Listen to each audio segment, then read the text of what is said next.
This is Hospitality and Politics, powered by the New York City Hospitality Alliance.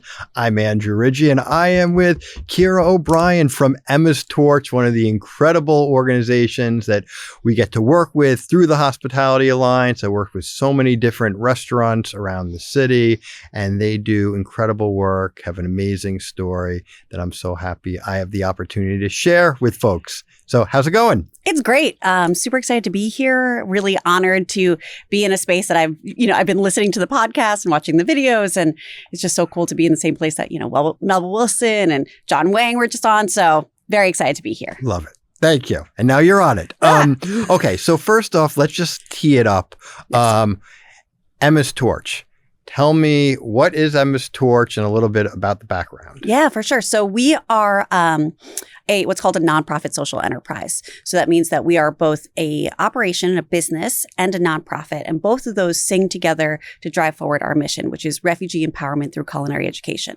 And what we do is we offer an 11-week fully paid culinary training program to folks that have experienced forced migration of multiple types. So refugees, asylees, survivors of human trafficking, who I would like to refer to actually as our newest neighbors, right? These are the folks that are living in our communities. These are, the new voices that we're hearing on the subway. These are our neighbors. And so each student does 4.5 weeks of classroom preparation. So that's about 60% culinary training, 40% workforce development. So really getting folks ready for the nuances of a Western workforce. And all of this is while they are being paid hourly. So really, for us, it's really important that folks are able to both learn and grow, but also feed their families and have a little bit of safety and security there. And then after 4.5 weeks in our classroom, they move into our operations. So we've got 2 great cafes in Brooklyn. One is in Carroll Gardens, the other's in the Brooklyn Public Library in Park Slope. And then we also have a very vibrant catering program. So our students learn on the line. I call it getting the reps in. I think it's a great skill to be able to poach an egg. But what I really want people to be able to do is, can you poach an egg on a Sunday brunch service when it's hot? There's a bachelorette party that's had one too many mimosas, that is the energy. Yeah. That's when you got to be able to poach the real life experience. Yeah, it's hot. Yeah. Well, you hear so much from employers that, it's one thing learning in a confined space that's a teaching kitchen, right, but how does that translate once you actually get into a real restaurant kitchen? Exactly. Would you trust somebody that just read a driver's manual, with the keys to your car? Yeah. Right. So it's how do you make sure that we have this lived experience and then train staff that help students through that and understanding and reflecting on what they're learning in the operation. And then we place them in jobs. Well, we are not placing them. They are getting the jobs themselves from some of the best restaurants in the city. We've worked with over 117 restaurants in New York, which is pretty great. That's incredible. We've graduated, I think, about 650 students into the New York City workforce. And over the past 10 years, that has equaled up to, I think, $34 million in cumulative wage gains, most of which was reinvested right back into New York. I love the data because, it's one thing you hear the stories, how important the training is, how important it is for people to find work that they are passionate about, how important it is for local restaurants to find people who are passionate about that work to come into their kitchens. But when you really hear those numbers quantified, the number of people that are getting trained, the amount of wages they're earning, and all that other economic activity, I think it really crystallizes it and really helps push forth how important your work is. But the name, Emma's Torch. Oh, I love this story. I get a lot of emails that are like, "Dear Emma." And I'm like, oh, no. So the Emma of Emma's Torch is actually Emma Lazarus, the poet and really incredible activist who wrote The New Colossus, which is the poem that's on the Statue of Liberty. So give me your pour your... Right? It's going to be my next tattoo, I think. Nice. But the torch is the torch of the Statue of Liberty. And Emma is Emma Lazarus because, her poem and her work for new immigrants in New York really kind of set a standard that we're always trying to meet. Incredible. And I love how it's connected to restaurants and food, because when I hear the story of Emma and the Statue of Liberty and immigrants, how they all come from all over the place throughout generations, and they brought their food, their culture, and their practices around that food. And it's just wonderful. And was that part of like the formation and creation of Emma's Torch to focus on food? Because I imagine there's a lot of different sectors that you could train for. I mean, you could train someone for a regular job in retail, but why the food connection versus something else? Yeah, I think food is just such a universal experience. It's a great equalizer. It's a way that it literally brings everybody to the table. Yeah. And I think that it's, especially in the experience of being a new arrival, there is always this really tough juxtaposition of I'm a new American, I'm part of this, but I also have this really rich and vibrant backstory of who I am from my home cultures and the people that came before me. So it's an opportunity for them to bring with them and put into the forefront something beautiful that they're incredibly proud of. And I think that restaurants have been just doing an incredible job of being the table for everybody to sit at. And especially because of the types of inclusive environments kitchens can be. So whether it's language or, age or access, restaurants have really been top of the line in terms of spaces where new Americans can thrive and be really respected for what they bring to the economy and bring to the industry rather than kind of kept secreted away. Like social enterprises, mission-driven organizations, that's clear. They have a mission. I'm always fascinated by the people that are behind those organizations that are really the engine to the mission. So what's your background and what brought you to this work? And when I see you talk about it, I see you smile. You don't just talk about it. You feel it. It's like the feelings are coming out of your mouth instead of just the words. What brought you to this? So I'm a born and raised New Yorker. I grew up in Brooklyn. And I will say, so I was actually the first person to be hired at Emma's Torch without a culinary background. Wow. I'm a social worker by trade. And, my whole career and much of my life has been around what makes a community, what makes a neighborhood, what fosters social connection that makes people feel safe, and not just safe, but safe enough to self-actualize, to live into who they really want to be. And I think specifically my focus on working with our new neighbors came in freshman year of high school. I went to Brooklyn Friends School, a small Quaker school in downtown Brooklyn.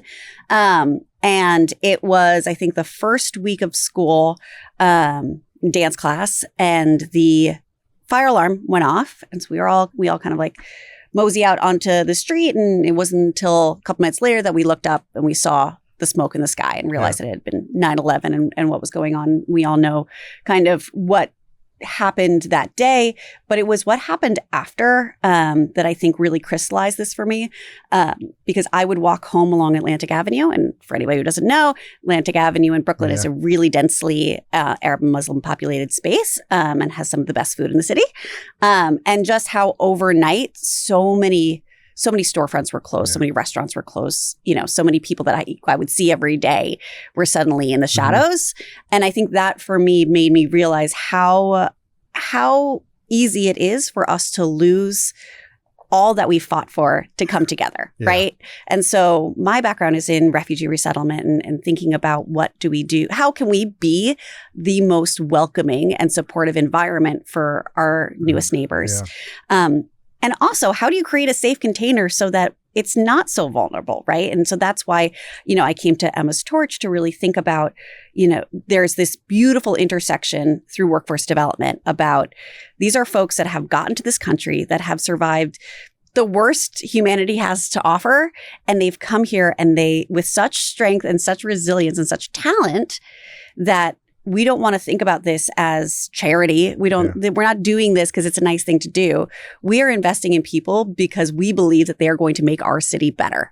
Right. So I think through workforce development, giving people opportunities to thrive in our industry, we all gain from that. It's kind of selfish on my part. Like I want to eat good food. I don't know about you. And from my experience as a New Yorker, good food means immigrants.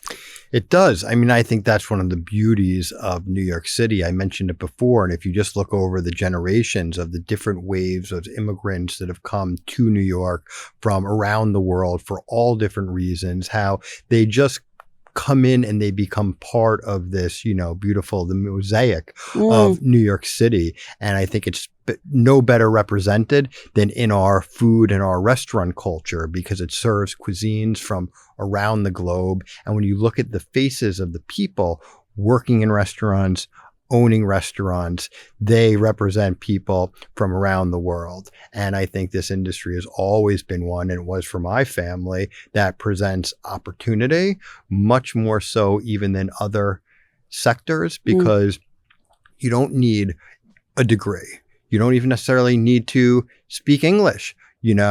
You get opportunities that you don't get elsewhere. But having a formal program like Emma's Torch, I think is so, so important because it helps, provide guidance, structure, and really a conduit into the workforce in like a structured way that's being delivered by people who truly care about you. Because I feel like so much of this, you can just kind of go through the grind. And like you said, people could be coming here with different trauma and a lot of things going on in their life. So to have a support system behind you only increases, your chance of success. But talk about the demographics. So how long has the organization been around for now? We are at right about 10 years, which is very exciting. Congratulations. And we now have 2 programs in New York. So we have one classroom in Brooklyn, and in partnership with Children's Village, we have a brand new space in Inwood, Manhattan, which is really exciting. Nice space. It's a gorgeous really space. Really. And so we've seen students from over 75 different countries. And it's always really interesting because when you see something happening on the news, we can almost like clock it, be like, oh, there's something happening in this country. We should be prepared because when that wave of immigration hits us, it's going to change the demographic of our program. We are what I like to call diverse by design. So we try to never have more than 50% of one identity group in a cohort. We start new cohorts of 12 to 14 students every 6 weeks out of each operation. So we are constantly seeing new folks. And by having these, intentionally diverse groups, we're really trying to drive English language acquisition because, if everybody's speaking a different language, if English can be your unifier, then everybody moves towards it. And also to prepare them for what the kitchens in New York City are really going to look like, which are incredibly diverse. About a third of our students are parents.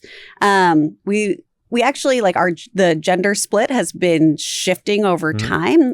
We've had a couple of cohorts recently, specifically men that are living in some of the city's shelter systems that have, just been male dominated cohorts, which has been an interesting demographic. I think people have some assumptions around gender and cooking that I think we all need to interact with a bit. And about 25% of our students are under the age of 25. So I think that's also pretty reflective of the restaurant industry writ large. When people come to the program, you see them, you have conversations with them. What's their state of mind? I was at our friend Claudia host a wonderful, event for Emma's Torch with a lot of different people to learn more about the organization, hopefully support it as people should. People are coming from very difficult situations. And they're looking for some sort of, opportunity. And I always think purpose is so important. People will do what they need to do to survive and figure things out. But when there's a sense of purpose and something that you connect with and that you hopefully enjoy, I don't want to say it makes it easier, but it makes it, hopefully more fulfilling and a better experience. What is the experience that you see when people come first to Emma's Torch?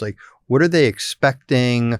I imagine there's other outside issues. I mean, we talk about this just in the restaurant industry, but you talk about it, I think, a lot in your work. You said social work, wraparound services. People are coming for escaping, leaving all different difficult situations around the globe. They're coming to New York. Maybe it's the first time they're here. They're looking for work. They're looking for training. They come to your kitchen. like, what state of mind are they in? What's their reaction when you tell them what the program's all about? Yeah, it's a great question. And, I think the resounding sentiment that I feel when I'm talking to our students is hope, which is incredible to me. Yeah. That in the face of everything, our students are incredibly hopeful about the future in a way that just blows my mind every day. People are, to your point, I think purpose is a really good word for it. I think that folks that have experienced forced migration specifically have often been put in a situation where they have no agency. Yes. Right. So they don't have choice over what they eat or where they go. They're pretty much told and kind of shuttled around. And I think, that gets inside of your bones in some ways, that you don't feel that you have agency or impact, or you can't be in control of your life or the lives of your family. And I think that is what our students seek the most is, our friends at CD&R, Randy Moore has this great kind of way of saying it, that people want to live choice-filled lives. Yeah. And I think that really resonates to me, because I think it's what people want to do is be able to have autonomy, right? They want to be able to pick out what they have for dinner, you know? And so I think our students are really future focused. They are thinking about what's coming next for their families. They are thinking about how they're going to navigate this place, but they're really hopeful about it. Yeah. And I think a lot of that is borne out because New Yorkers, although we get a bad rap, and I have a lot of opinions about this. New Yorkers get a bad rap for being like unwelcoming. And you've heard me talk about this before. Yeah. I think it's nonsense. It is. Right? We are kind. We are not nice. That is my kind of saying about this. But I think that, I don't know anybody more welcoming than a New Yorker. I don't know anybody who's going to have your back like a New Yorker. And our students see that every day. They see our communities standing up for them, welcoming them, excited that they're here. And I think that means a lot in the face of kind of the administration in the days that we're in. Oh, yeah. Talk about the restaurant partners, because obviously there's all these different stakeholders in the work that you're doing. And after they go through this training, and they're looking for jobs, who are some of the restaurants that you work with? What are the restaurants doing to work with MS Torch, to work with the folks that, are in your program, come out of your program? What does that structure and relationship look like? It's awesome. I mean, I love our partners so much. We have partnership principles, and kind of really key to that is reciprocity and mutuality. It's the partners that we find that we work best with are ones that are not, I don't want you to work with us because you want to do a nice thing. Yeah. This is not about you feeling good about helping refugees. I want you to be able to work with us because you see the inherent talent in these folks, and that you and I can both recognize that this is good for business, right? That our students are incredibly talented. We have our students, I think the national rate for turnover in hospitality, I think is somewhere around 78, 79% at 6 months. There's a full turnover. Our students at 6 months are staying 74% in that same job. Our students stick it out. Wow. They're a long-term investment, and our restaurant partners see that. They meet us there in that conversation. So some of our partners, for example, Union Square Hospitality Group has been just an incredible support for so long. For example, each of our students in our Brooklyn classrooms gets to trail at a USHG restaurant before they even graduate as an opportunity to see what those kitchens are like, right? It's an experience. And these are kitchens that our students have never even been into the front door of, right? And so, they help our students get exposure. They come into the classroom and we'll do job interviews with our students and mock interviews and help them get practice there. And these are, restaurant partners from across the city that'll do this, and they'll just reach out and be like, hey, we heard about what you're doing. We'd love to be involved. Can we meet you? Can we come hang out? And that's what I think we really love is that relational piece. Yeah. Well, I think that business perspective is also so important. There is obviously the social good, the morality to what a restaurant is doing by working with MS Torch. So I don't want to, understate that, but at the same point, these are businesses. And I think when you look at the business model where there is high turnover, where it's a tough work environment, you're working nights, weekends, holidays, close to people from all different cultures and different backgrounds, high stress environments.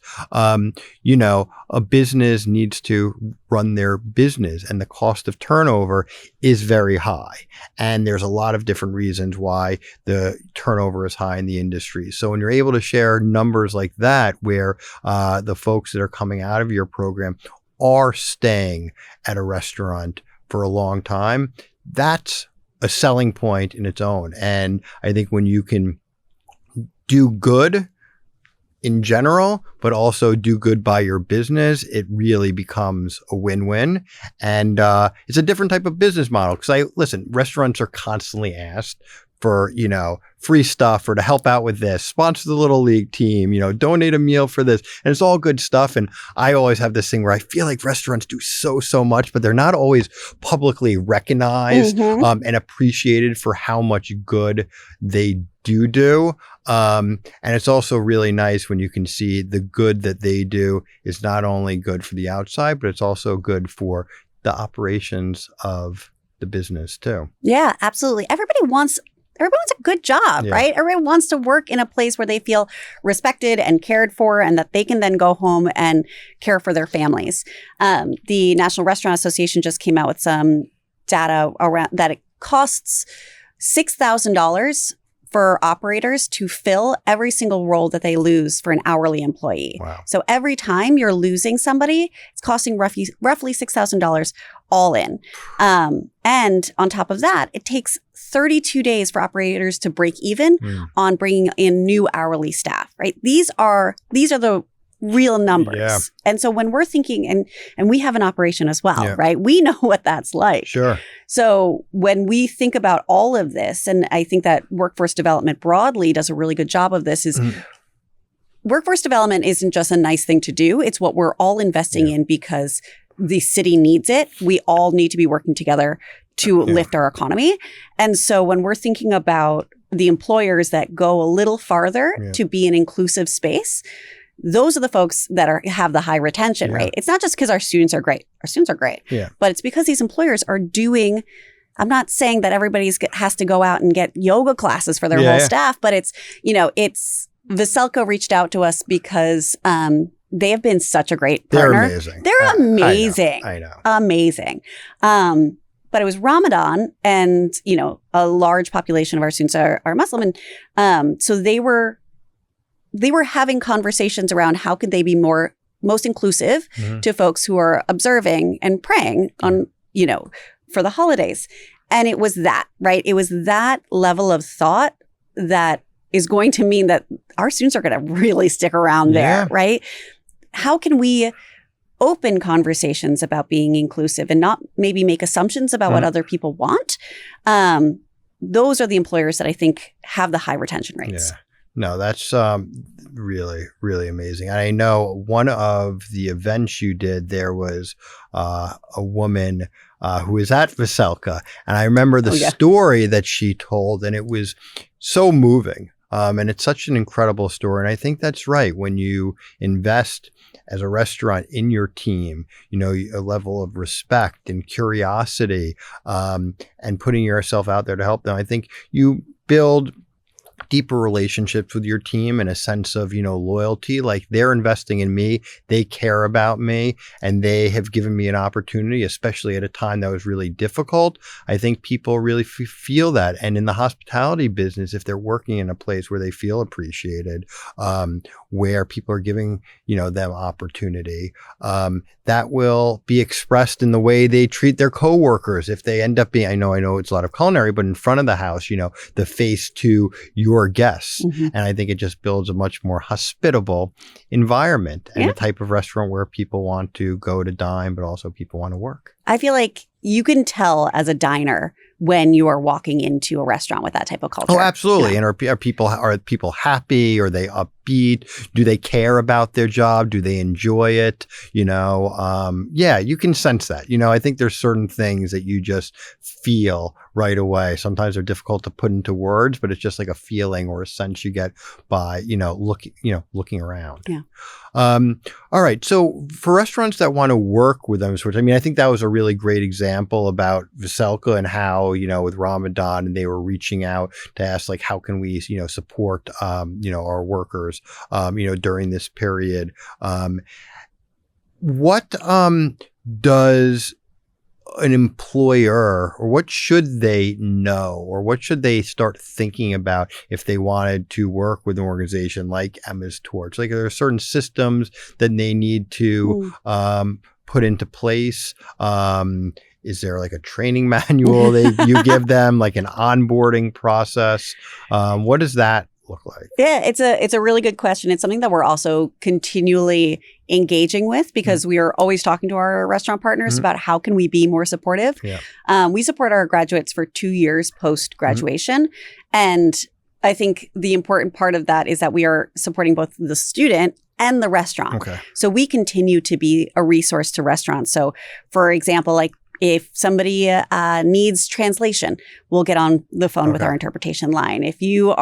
We do ask that all our partners, if you are going to separate with somebody, you let us know first so that we can help kind of redirect them and give them additional coaching. So it is very much so we want to be a part of that relationship. And I think that when we start to work with a restaurant, it's about building trust in a relationship. So we really do prefer folks to come in, see the classroom, be a part of it. Let's get a real understanding, not just at a leadership level, but who are the folks that are actually hiring? Who are your chefs who are actually going to be with our students? Let's see it. Let's kind of really get granular around what it looks like. And that way we are cultivating trust over time. Because we are graduating so many students, we do graduate, 14 students every 6 weeks. We are constantly looking for really good placements for folks to move into. So I think we are always trying to figure out what are the conversations that we have to ensure that our students are able to move through trails, to be able to be seen. A lot of times folks who are, whether it's English language learning or because of their experience, they might be less likely to self-advocate. And so that's something that we really work with a lot in the classroom. What does it mean to follow up on when you've submitted an application to something? Culinary Agents, which is just such a great platform, is a really big part of our curriculum. So we actually we use that as a really great learning space for our students. And it's interesting when you think about systems, how many partners we have that are already embedded in our program to smooth out a little bit of what this looks like. So for example, Toast is a really big partner of ours. I'm on their consumer advisory board. They've been really incredible kind of supporting the work we do. All of our students are trained on how to clock in and out because they're getting paid, right? They have gone through E-Verify with us, et cetera. And those are the things that I think are often what gum up the works for new employees, or you don't want to have to be kind of tracking on your new hires, like can they do this, can they do that? You should have a good expectation of us that when we're graduating somebody, they are ready for your workforce. And so I think it's cultivating that over time and being open to have conversations, because our students might not interview the best. Because they might be anxious, right? Yeah, of course. I'm anxious right now. Come on, interviews are tough. What about hard skills, soft skills? So like, what are the hard skills and soft skills that people are learning when they're going through the program? Yeah. So on the kind of culinary side, we start with safety and sanitation, right? So we are making sure that folks are moving safely through the kitchen, that they are all kind of preparing for food handlers. All of our students take food handlers before they graduate, and so we move from there into things like knife skills. So we're preparing students specifically for kind of the level of jobs, say like prep and line, et cetera. And the nice thing about having a social enterprise is that our menu becomes effectively your final exam. So every item that we put onto our menu has the specific set of skills that we are training students for in the classroom so that they are practicing it every time that they're in the kitchen. So we're And we use everything as a training ground for English as well. So whether it's product recognition or it's understanding the different cuts or, cooking techniques, we are doing all of that scaffolded in such a way that we're driving English language acquisition. And then on the kind of soft skills side, what we're really thinking about is like, these are adults who already have a framework for what work looks like, right? I'm not teaching anybody, this is how you behave in a job. These are adults, right? Yeah. It's really important that we respect the lenses and schemas that they're coming in with. That being said, Western work expectations are very different than other places. And restaurants specifically are different work environments than a lot of places. What kind of expectations are different? I think things like time, when you say be on time, culturally, that could mean a lot of different things. Oh, yeah. A lot of different things. The first week can be a little dicey in program where it's like, okay, we started at 8:30 and you're like, all right. Yeah. On time and ready and in uniform, things like that there is no shame to it. It's a conversation, right? I get that's what it was like in your home country. Here, this is the expectation. And it's those soft skills. I think another really interesting one is teamwork. The way that restaurants are set up here is that there has to be a lot of teamwork. You have to be able to work really close with other people and in a stressful situation. And a student came up to me a couple of years ago and said that it was really hard for her to understand that because in her culture, the people that you worked alongside with were your competition. So we had to help her unpack that and then rebuild this level of trust with these people that she had just met. And so it's getting at that kind of granular piece in a way that is, again, not shaming. We are building on your expertise and we're giving you a new lens to see things. And practicing teamwork, conflict resolution. That's a big one for us. Coping skills. The walk-in is a beautiful place when you're feeling stressed, right? These are all cools you down a little. Cools you down. Gets you out of the kitchen. That's a great thing to do. I would much rather you do that than walk off a job, right? These are I think of it as there's a set of skills that get you a job, but we really, kind of hunker down on is the set of skills that are going to keep you in that job. Yeah. No, I mean, listen, this is one of the things that I just love about the industry and I find so fascinating is kind of this mixture of all of these cultures. And, sometimes you can have one preconceived notion about what someone says, the way somebody is acting. And you may like it or you may dislike it, but sometimes it's not even liking or disliking. It's understanding where they're coming from because something that may be, different for you or you don't understand may just be culturally relevant for them. So breaking down those barriers and having those conversations, especially in a restaurant, just even more. I always think I was talking about this in a kind of a separate context the other day of personal space and, cultures, what personal space means in different cultures is very different. And when you're in a kitchen, that could often be a very kind of tight quarters, how people speak to each other, the tones that they use, are all very, very important. People can, interpret things very differently. And that can affect whether or not they're going to enjoy themselves at the job, whether they're going to excel at a job, and whether they're going to stick around. And I think having a framework and a culture in the restaurant and the business where you can have open dialogue and you have people there that understand all of this is better because it will lead to higher retention, like you were saying. So it seems like that's obviously built in to you and the organization, the restaurants that you're working with. Yeah. And I think it's also why it's so important that we have our own operation is that there is this kind of smoothing out of this, okay, we're talking about coping skills in class. So I talked about poaching an egg. But also, if we're talking about coping skills, it is one thing for me to talk to you about how do we, calm ourselves down if we're feeling overwhelmed, et cetera. It is another thing for you to then be in our kitchen with somebody who's got an Emma Stewart shirt on that and you trust. Yeah. And when you're starting to feel overwhelmed, who can then prompt you through it and say, okay, you remember your coping skills lesson. What is something that you can do right now? That gives them just one step to practice it before going out to an employer so that we are building this kind of ramp to a higher level of autonomy, and so that students aren't kind of going straight from thinking about things in theory to then having to apply them in a space where they're perhaps not comfortable yet.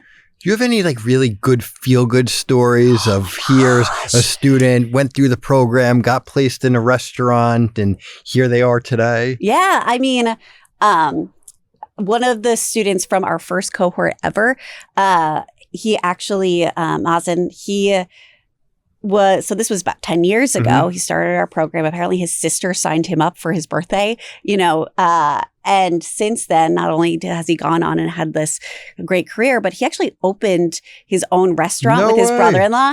And it's a Syrian and Korean restaurant. So I think it's in Prospect Heights called Seco. So definitely everybody go check it out. Yeah. But it's things like that. Like, I had never seen a Syrian and Korean restaurant before. How incredible is that? It's New York, baby. It's New York, baby. Yeah. Like that is, to me, that is not just a success story for Mazen. It's a success story for all of us, right? We're able to eat better food because he was able to bring it to us. And I think that feels so great. I think that every time I see a student be able to get out of transitional housing, that's a huge win for us. Every time a student is like, I got a promotion, or even if they call us and all of a sudden I hear that their English is just so much better, that's such a huge win. This is changing lives. And it's not just changing one person. It's not just, the 650 students that we've, worked with in New York. It is how that reverberates throughout their communities and their families. And so there is so much unknown of the good that comes from it. You mentioned the catering. By the way, I don't want to eat on the show, but spice nuts with this Emma's torch. It's very nice. So talk about that, because I think that's also like a very interesting aspect. I want to talk about the 2 cafes, the catering, because that's like your own business. I mean, you're running food service businesses. These folks are working in food service businesses. They're not just learning this stuff in a classroom somewhere and then are sent out into the wild of the restaurant industry to go kind of figure it out. Can you talk a little bit more about the 2 cafes? Like, what kind of food are they cooking? How is it being served? The catering company, are you actually catering events, or? Oh my gosh, yeah. Yeah? Okay. We're catering events all over town. It's really, I think I've been with the organization for 5 years, so I've been in operations for 5 years, and it has been so amazing to see, especially at a time when, with the affordability crisis, and I never thought I'd care so much about the price of eggs. Like going to social work school, that was not something I was prepared for. But now I'm like, somebody get me a hen house. So our 2 cafes in Brooklyn, one is in the Brooklyn Public Library. They are such an incredible partner. And actually our classroom is on the 3rd floor. A personal anecdote is that I grew up like 2 blocks away from the library. So on my first day, actually a little bit in because we were closed because it was the pandemic. I went in and realized that our classroom is actually the old commissary kitchen that my grandfather used to take me to get Jell-O after school. Wow. It was just like so wild to see this space continue to be such an important one. And libraries are just great resource centers for our students to be plugged into. So that is kind of like more of a grab and go space where our students are making, sandwiches, wraps, soups, salads, etc. A bigger pastry program comes out of that space. And then our cafe in Carroll Gardens is on Smith and Carroll. We've got a gorgeous patio, and it is in fact patio. Beautiful. Isn't it so nice? You have outdoor dining. Outdoor dining. Oh my gosh. I know. It is so It nice. is a great spot. We're very, very lucky to be in that space. And we do, so as I mentioned, our menu is a curricular tool. So when we're thinking about it, and I say we very loosely, I have nothing to do with the menu. And that is for everybody's benefit. I'm very good at tasting. I was just going to say, you have something to do with the menu because you're tasting. I am. You're the menu. You're a taster. I'm a taster. It's an important job. Very important job. Science, come on. But we have this really beautiful kind of what we call new American. So it is an infusion of, some of the flavors that we might be talking about in the classroom from our students, but also kind of what does the neighborhood look like? What is seasonal to the area, et cetera. We've got this like cheddar ranch salad with the fried chicken on it. It'll rock your world. It's so really good.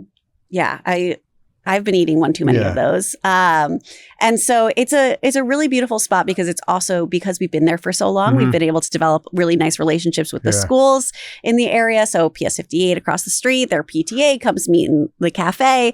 The Carroll Gardens Association does Know Your Rights trainings in our backyard. It's a really nice opportunity to be a hub for others and have our students feel like they are serving their community. So it's just, it's a great space. I'm just going to say this is so interesting because I was sitting there as you were speaking, I was listening, and I just had my friend Megan Rickerson on from Someday Bar in Brooklyn on Atlantic Avenue. And one of the things that we were talking about, and I talked about with some of the other guests and just in general, is how do bars, restaurants become, community spaces? Because when you have a local customer base, you mentioned the schools, you mentioned the PTAs, it's so helpful to help sustain a business and people feel, connected. It's not just like a place, I'm randomly going to go grab lunch or I'm going to go grab dinner there. It's like something, my PTA, that's where we cater our events from. That place that I go to, after work with my colleagues, it becomes part of, their social schedule and just their life. So it sounds like you are running it in a business way that's very smart by establishing all these relationships with people in the community that obviously help keep the organization going, but give the students great experience because they have like a real customer base that, they probably want to come and get stuff because they want to support, but at the end of the day, they want a good meal. They want a nice experience. And our students are going to get the reps in if you're not coming in to buy a fried chicken sandwich. You know, like, come on, they need the practice. Yep. And I think that was a very active choice on our part. We're going to go knock on doors, right? Yeah. We want to be your friend. So we've done a lot of outreach to the community and had the conversations. How can we work together? I think something unique about restaurants, bars, cafes is space. A lot of folks don't have space to gather. Yeah. So being able to create, to offer that is really important. So being able to say, hey, your book club, absolutely, we'd love to have you guys come here and, whether or not we create a deal or something like that. Let's figure out how to make this our space. Because I think that's really important. I think especially in this moment, we want to make sure that as many people are seeing the importance of protecting spaces like ours and protecting communities like ours, because immigration and, anti-immigrant sentiment isn't something that's just happening on the news. It's happening in our communities. Yeah. The more we can kind of close the gap between the stranger and the neighbor, the more that we can kind of work together to ensure that we are a welcoming and really American space. Yeah. And listen, the restaurant industry is so diverse, just say like like immigrants are the backbone of the restaurant industry. And it's so true. And it's one of the reasons why our food is so tasty and so diverse. You can get cuisine from around the globe. But, you can't put to the side that we are currently in a very tense situation in New York, but around our country. And even you see it happening around the globe where there is a lot of anti-immigrant sentiment. There is a lot of policy coming out of government that is anti-immigrant. It also means there's a lot of bad policy for small business owners who need a workforce, who want to welcome people into their workforces from around the globe. So what's it like currently doing the work that you do with, refugees, with people coming to this country while there is such a dark cloud and anti-immigrant sentiment coming out of certain areas of government and just the populace in general? Yeah, every day it makes me so proud to be in a city like New York. We live in such a bubble in some ways. This city really we've had our neighbors back in a way that I think is really beautiful. I do one thing that I not push back, but I want to build on is I think that we are seeing this administration and ICE, et cetera, as this dark cloud and almost as a boogeyman that's come out of the closet in the past year. Yeah. It wasn't before that. The problems were really there too, right? Oh, yeah. And I don't want us to kind of sugarcoat the fact that there are really serious systemic issues to making it hard to be an immigrant, hard to hire an immigrant, hard to support immigrants that are being exacerbated in this moment. But we really have to think about the larger system. ICE is the boogeyman at the door, but thinking about the delay in work authorization, that's something that has really preceded this administration. And really made it impossible for a lot of people to support their families. I'm so happy you said that because, and maybe it's the social worker in you to try to find, the positive in the dark cloud, it's kind of Fred, there's a little light shining down through. That door. But, I've been saying that for a long time. I think that I don't want to say we, I think that there is a general kind of narrative out there that we are currently in this state where immigrants are being treated unfairly. There's such a negative tone, and yes to all of that. But this is not a new problem. I mean, every single generation of immigrants coming to this country over generations has been discriminated against, been treated unfairly in countless different ways. And I think within that frustration, that sadness, there's also a beauty of America because they've continued to come, they put down roots. Unfortunately, fortunately, they then become part of the fabric and become Americans. But then it's like the future generation has to then go through what they went through. But for some reason, amongst all the discord and everything, there's still something really beautiful in America and our history of immigration, all the contributions that immigrants bring to the country that you really can observe and do not see in other countries around the globe. So that's not to discount all the challenges and all the bad stuff, but I think you also do need to find those kind of rays of sunshine amongst all those dark clouds. And politically speaking, you're absolutely correct. I mean, we were down in DC advocating for immigration reform. And, yes, you can point the finger at this administration, but you can point to the last one. There has been an overwhelming failure on the federal government of the United States of America to enact comprehensive immigration reform that is fair, that is moral, that is economically feasible. And it has just exacerbated the crisis and made all of these different people angry.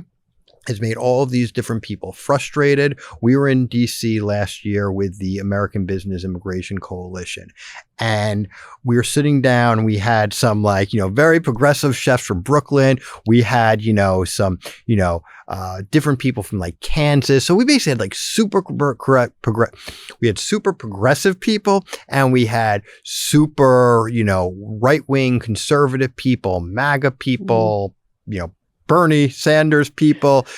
And we sat around a table and we probably disagreed on a lot of big picture things, but we all agreed on the need for comprehensive immigration reform that's economically smart, morally smart.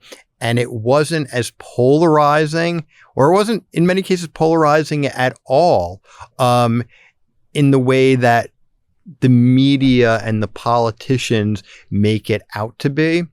I think that for various reasons, immigration can be used just as such a wedge to pin people against each other. And meanwhile, everyone suffers. We're like, listen, if people are coming here because they want opportunity for themselves and their family. They want to work hard. They want to contribute. They're not taking jobs away from Americans. I mean, we were saying at that point, and it was when, there was a lot of folks coming in, to New York, and restaurants were still emerging from the pandemic, and there was this workforce crisis. And it was like, we need people to work. It's not like they're displacing other workers. They're coming, they're contributing, they're paying taxes, which help support the essential services. And the system is just a mess because over so many decades, our government leaders have allowed it to become a mess. But at the same time, there's so many good people, I think, all over and in government that want to do the right thing. And I hope somehow, some way, someday, sooner than later, they can come to the table and compromise. Everyone's going to be a little upset, but enact some sort of policy that allows people to come here in an orderly way, in a safe way that respects their dignity. And for our case, like allows, or my case from the Hospitality Alliance, like allow people to hire people. Yeah. And give them opportunity and contribute to our delicious restaurant industry. Anyways, that was a huge rant. I love a good rant. But I mean, I think it's an important call out to the fact that, 77% of restaurant operators are saying that one of their major concerns in the coming years is hiring and retention. Mm-hmm. How can we have that same conversation and also a conversation about, immigrants aren't contributing to the economy. They're not working. They are ready to work. They are excited to work. It is the failures that of the middle piece of that, of, whether it's work authorization, access, opportunity, even just conversations around bias. Yeah. That is where we're failing, right? We have the labor force. We have the talent. How do we bring this all together? And I think that's what Emma's Torch is really trying to drive forward. I'm always like, I have to be the hype man, the booster for the restaurant industry. But from your perspective, doing your work, because you have these restaurant partners, like what's your just opinion and view of the city's restaurant industry from your vantage point? Oh, what a good question. And that's a big, broad question. That is a broad one. I know, but so you can answer it however you want, like whatever pops in your mind. Yeah, I love restaurants. It's interesting. I love restaurants and I talk to restaurant folk every day. Mm-hmm. All I do is talk about restaurants and our spaces, et cetera. But one of the things I love about New York is that it is, yes, there are 1,000,001 places to go to. There's a Syrian and Korean place to go to. That's pretty amazing. I got to check it out. That's amazing. I had this amazing vegan Mexican, dinner the other night. That was incredible. But I will say one of the things I love about New York is the local spots. Yeah. I think those are, like, my partner and I, we've got a list of all the restaurants we go to. And let me tell you, every Friday for multiple years, we have gone to the same place. We go to Elia's Corner for Fish in Astoria, and let me tell you, that's in my old neighborhood. Yeah, I mean, it's so good, and it's just they know us, we know them. It is the meal that I look forward to every week. Yep.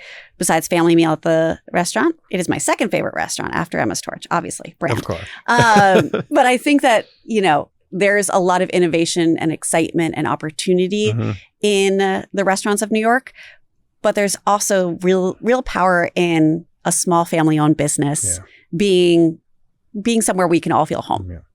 And an immigrant family-owned business. Heck yeah, it is.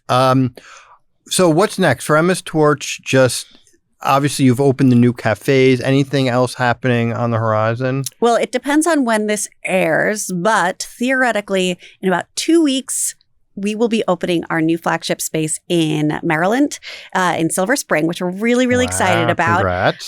There's a lot of inter-Emma's Torch competition between New York and Maryland. I think we can all know who comes out on top. We don't even have to get into that. Let's be serious. Yeah. So we're really excited about that.